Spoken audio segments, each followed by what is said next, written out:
here in my channel Holistic Health with Dr. Deb. So today in this session I wanted to talk about a very important and relevant topic, especially in today's age and times. So the topic is multitasking. Now, as a yoga teacher and an Ayurvedic practitioner, I have encountered many aspects of our human mind and how it functions. So I have been considering those in my own life, and as I have seen among my circles with others within the same topic, right? So basically, how the human mind functions. So in the Sanatana Dharma, which is the backbone of Indian spirituality, so in the Sanatana Dharma, there are Shastras. Shastras are authoritative spiritual scriptures. In the Shastras, human mind is a subject that has been widely discussed and debated and talked about. So in those discussions, for example, I should mention this, the classical yoga, the yoga darshana, the philosophy, the science of yoga, that has been built centering around the nature of how a human mind functions and how to restrain the mind from the fluctuations that arise within the mind and its peripheral domain, which is mind, intellect, and the false ego or the ahamkar, manas, buddhi, and ahamkar, which is considered as chit or chitta, right? So the whole yoga shastra, the philosophy of yoga, is built upon the human mind. Now, for this video, I will talk about two qualities, okay? Two qualities of human mind that will help us to understand how it functions. So the two qualities are, the first one, ekatva in Sanskrit. Ekatva means one pointedness or single pointedness. And the second one is anutva, subtleness. Anu is atom, right? Anutva, the subtleness. So let's talk about the second one first, which is the quality of anutva. Now, anutva, so atom is the smallest particle in our physical world. Well, of course, you might go further down atom, like to subdivide atom into smaller particles too nowadays, but I'm just saying for our discussion, let's consider that atom is the subtlest part of a physical object. Now, Yoga Vasishtha, in that book by Vasishtha Muni, one of the greatest sages of the Vedas, in that text, sage Vasishtha is mentioning mind as the Chit Anu. Chit Anu means the subtlest part of our consciousness. Subtlest part of our consciousness. It's so fine. It's so fine and it's so sukshma. Sukshma means subtle. So that's why, because of its subtleness, it can slip in many things and at many places with many topics, many objects at the same time. It appears to be like, and it can, right? So there is no question about that. And in fact, there is a popular story in the Sanatana Dharma where I think Betal, in the Bikram Betal story, I guess, where Betal was asking this to King Yudhishthira, if I'm not mistaken, that which is, he asked a set of questions. One question was, which is the fastest object in this physical world? And that's mind. So mind is very subtle, Chit Anu, right? One property is Anutva. Chit Anu means it's the subtlest form of human consciousness. So that's why it can slide in, it can slid in many things at the same time because of its minuteness, sukshmatva, minuteness. Now the second property is something that will tell us why multitasking is a myth. Yeah, the second property is ekatva. Ekatva means single pointedness. Ekatva, eka means one, ekatva means the fact of being one. Here in this case, one is single pointed. Now, single pointed in respect to what?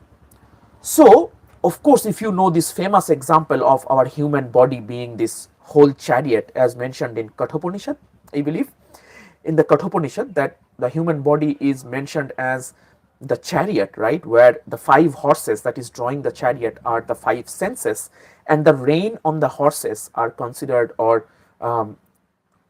held equivalent to the mind, which connects with the sense organs through which we meaning our truest sense, connects with the prakriti outside, right? The ever changing things that is happening in our material world. We connect with those world through the 5 sensory organs. What are those? Chakshu, which is eyes; karna, the ears; nasika, which is the nose; jihva, the tongue; and twak, the skin. So the rasa, the taste that we enjoy with these 5 sensory organs are the sense of sight, sense of hearing, sense of smell, sense of taste, and sense of perception of touch. Now, mind is considered as an ubhayendriya, means a dual organ, means it connects with the sensory organs and it gathers the information, sends it to buddhi, the intellect, to decide whether it's what to do, how to dissect, how to analyze that sensory input, and from buddhi it goes to the aham, right, the ego, what to do next once the sensory input is being received by the mind, sent to the buddhi to analyze, and the aham decides what to do and gives the instructions to the mind to connect with the organs of action, right, the karmendriyas. So mind is something that is considered as dual organ. Now, ekatva, the quality of mind in this sense means it can only and only connect to one sensory organ at a time. So, for example, right now, my mind is focused on talking to you, on connecting with this camera straight here, and I am fully focused in delivering this content to you. Now, if my mind, if the concentration, the focus of the mind is diverted to another sensory organ, for example, as I am talking to you, my mind is also trying to connect to my ears, so I am listening to something and I am also trying to enjoy that whatever is coming through my ears as my sensory organ, right, the sense of hearing. Think about just one more.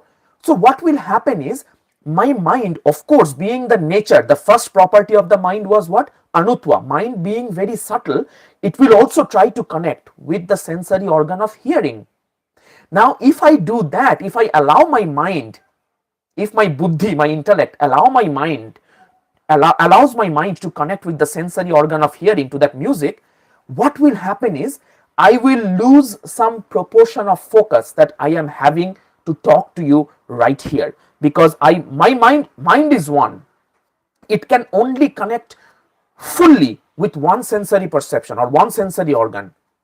So, although because of the subtle property, the subtleness of the mind, although it seems like mind is connected to many things at once, in reality, if you sit down and think about it, the quality of action that is being produced by us, the quality of action being produced in context of those things that my mind is trying to connect. For example, in my analogy here, in my example, me trying to bring in my full self to you and me trying to enjoy the music at the same time, the quality of those two actions will not be at par, it will not be to its optimal fruits. The quality of the action will not be born to its optimal results. That's about it. Now, in today's world, we might think, and you might be also thinking as you are hearing, that, well, I can do very well if I am driving and if I am talking, or if I am say working and listening to some music which is very exciting, or whatever the music is. Or you might be thinking, well, I am talking and then cooking. Whatever is that, if you consider, yes, I agree, I have done that too. I have done that too, and sometimes I now also do that while I speak. I have to admit it. But it does not stop me to share this with you, because as a dharma of a holistic healer, I must share this with you, that if we sit down and consider, analyze the quality of the products that we have produced. Let's take for example the cooking and talking over phone. So the quality, the focus, the healing energy that we bring in to our cooking, if that is diverted to the, if part of it is diverted to the conversation we are having over phone, then what happens is, the first of all, energetically, we don't recommend it as a holistic nourishment, because the quality of the conversation will be transferred, the energetics of the conversation will be transferred into the food. And as we know, food is very sensitive to the energy we are putting into it. So let alone that part, our skills to have that dish prepared, will be hampered by my attention, my mind trying to focus on my organ of action, which is speech, which allows us to speak, right? So although it seems like we are doing many things at once, but because of the quality of ekatva of mind, the single pointedness of mind, the final product could have been much better if our mind were focusing at one sense organ at a time. In this case, when I am cooking, I am using my karmendriya, my organ of action, the hand, and my drishti, my sense of smell, right, to see and to perceive how my cooking is going on. So you can consider it as one action. Of course, that action is requiring more than one sense organ, but let's consider, instead of one sense organ, one action as a whole. Then I will be able to produce that to its optimal quality. So it's not about the work not getting done. I am trying to say it's about what could have been done if it were done to its fullest attention. Ekatva, one pointedness, single pointedness, right? Very, very easy example in math. Suppose we have 20 mangoes. And we want to divide it among two people. Every person, say equally, every person will get 10 mangoes. Now, if we want to give it to 4 people, every person will get 5 mangoes, isn't it? If we want to give it to 10 people, every person will get 2 mangoes. Now, because the numerator, the number of mangoes is fixed, 20, the more we bring in the denominator, the lesser each of those individuals in the denominator will get. In our example, the people, the persons. If it was just one, all of them would have gotten 20 out of 20. Similarly, when our mind has a limited reservoir of its focused attention, energy, whatever you call it, right? Of course, we can enhance it, but once it is enhanced, at a fixed point of time, it has a certain amount of reservoir of focus and attention. The more we bring in the denominator, yes, they will get, everybody will get part of it, but it will be only part and not the whole of what it has to offer. In this example, it's the focus and attention.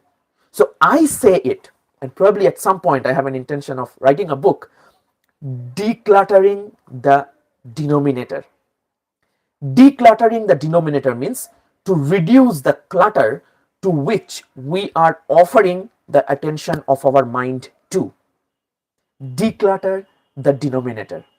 So in this session, we talked about 2 properties of the mind. One is the anutva, the subtleness of the mind. It's considered as the subtlest form of our consciousness. Chit anu, as sage Vasishtha, the Rig Veda sage Vasishtha talks about in the popular book on yoga, Yoga Vasishtha, popular scripture on yoga, Yoga Vasishtha. Chit anu, mind is the subtlest form of consciousness. That's why it can go to so many places so fast at the same time. Now, the second quality is what was important for our discussion today, which is ekatva, single pointedness. Although my teachers, my Ayurveda teachers give a very beautiful example of having the lotus petals stacked up, and you try to hit a needle through the lotus petals, and it goes very fast and it hooks all the lotus petals into that one needle. Although it appears to be, because of its very fast speed, it appears to be it's piercing through all at once, but in reality it only pierced one petal at a time, one petal at a time. So in our discussion, I wanted to bring forth these two qualities of the mind, and by dint of the second quality, which is the ekatva, if we want to produce the best results of what we are doing, multitasking would only clutter the denominator, because it will take up from the reservoir of focus of our mind into the other activities we are trying to connect to.